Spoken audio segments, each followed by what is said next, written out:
2 दिन पहले सीबीआई के एक अधिकारी ने सुसाइड किया और उसकी पूरी खबर आप लोगों ने, मीडिया ने भी दिखाई थी कि किस तरह से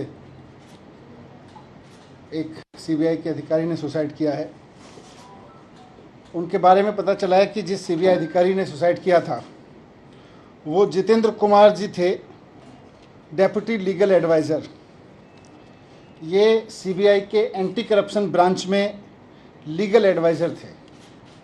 इनका काम था लीगली चीज़ों को अप्रूव करना, उनको रिजेक्ट करना, उनकी सारी लीगलिटी को देखना। और मेरे खिलाफ जो फर्जी एफआईआर कराई गई है एक्साइज के मामले में, उसका भी लीगल मामला वही देख रहे थे। पता ये चला है कि मेरे खिलाफ गलत तरीके से केस बनाकर ये उनके ऊपर दबाव डाला जा रहा था कि मेरे खिलाफ गलत तरीके से केस बनाकर मुझे अरेस्ट कराने की लीगल मंजूरी दें। उनके ऊपर जिन अधिकारी ने, सीबीआई के जिस अधिकारी ने सुसाइड किया है, उनके ऊपर गलत तरीके से दबाव बनाया जा रहा था कि मेरे खिलाफ इलीगल तरीके से, फर्जी तरीके से केस बना के मेरे अरेस्ट को मंजूरी दें, जिसको वो मंजूरी नहीं दे रहे थे। उनके ऊपर इतना दबाव था कि वो मानसिक दबाव में आ गए और उन्होंने सुसाइड कर लिया। ये बहुत दुखद घटना है कि सीबीआई के एक अधिकारी को, जिसको दिख रहा था कि पूरा का पूरा मामला फर्जी है, उसके ऊपर इतना दबाव बनाया गया गलत काम करने के लिए कि उसको आत्महत्या करने पर मजबूर होना पड़ा। मुझे फंसाने के लिए, मुझे अरेस्ट करने के लिए, किसी फर्जी केस को लीगली साउंड बनाने के लिए एक अधिकारी पर इतना दबाव बनाने पर आ गए ये लोग कि अब बेचारे उस अधिकारी को सुसाइड करना पड़ा। ये बहुत अफसोसजनक है।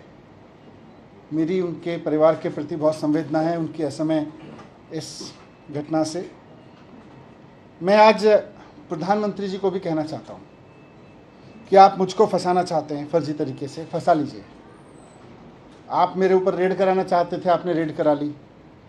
आप फर्जी एफआईआर करा चुके मेरे ऊपर। आप मुझे अरेस्ट कराना चाहते हैं, आप बता दीजिए, जहाँ कहोगे मैं आ जाऊँगा। लेकिन इस तरह से अधिकारियों के ऊपर दबाव बना के उन्हें फांसी लगाने पे, उन्हें आत्महत्या करने पे मजबूर मत कीजिए। इससे घर उजड़ रहे हैं। ये ठीक नहीं है। आप हर वक्त यही सोचते रहते हैं मैं सीबीआई का इस्तेमाल कैसे करूं, मैं ईडी का इस्तेमाल कैसे करूं, मैं चुनी हुई सरकारों को कैसे गिराऊं, चुने हुए एमएलएज को कैसे खरीदूं। आप स्कूल बनाने पे कब सोचेंगे? आप अस्पताल बनाने पे कब सोचेंगे? आप महंगाई कम करने पे कब सोचेंगे? आप रोज़गार देने पे कब सोचेंगे?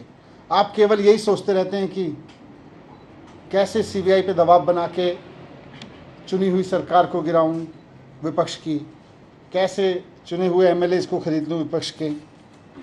मैं आज आपके सामने, इस घटना से मैं बहुत आहत हूं और मैं आपके सामने प्रधानमंत्री जी से 3 प्रश्न पूछना चाहता हूं। जो सीबीआई के अधिकारी ने सुसाइड किया, जिसके ऊपर बहुत दबाव था कि वो मेरे खिलाफ पूरे के पूरे केस को लीगली साउंड बनाए और उनको आत्महत्या करनी पड़ी जितेंद्र कुमार जी को, उसके सिलसिले में मैं प्रधानमंत्री जी से 3 सवाल पूछना चाहता हूं कि अधिकारियों पे इतना दबाव क्यों बनाया जा रहा है कि वो आत्महत्या करने जैसा कदम उठाने पे मजबूर हों। आप अपने राजनीतिक विरोधियों को कुचलने के लिए अपनी ही सरकार के अधिकारियों को और कितना टॉर्चर करोगे? दूसरा सवाल है मेरा कि क्या अब भारत की केंद्र सरकार का काम केवल ऑपरेशन लोटस चलाना रह गया है?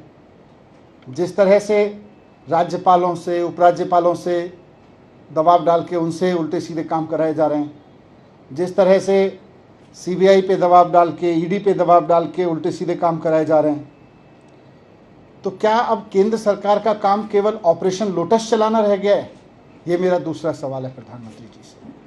और तीसरा सवाल है कि जनता की चुनी हुई सरकारों को कुचलने के लिए और कितनी कुर्बानियां आप लेंगे, ये बताएं। ये बहुत दुखद घटना है। विपक्षी सरकारों को कुचलने के लिए सीबीआई के ऊपर इतना दबाव कि अधिकारियों को सुसाइड करने पे मजबूर होना पड़े, ये इस देश में पहले कभी नहीं हुआ। बहुत दुखद है और मैं उम्मीद करता हूं कि प्रधानमंत्री जी मेरे इन तीनों सवालों को गंभीरता से लेंगे और थोड़ा इस पर सोचेंगे।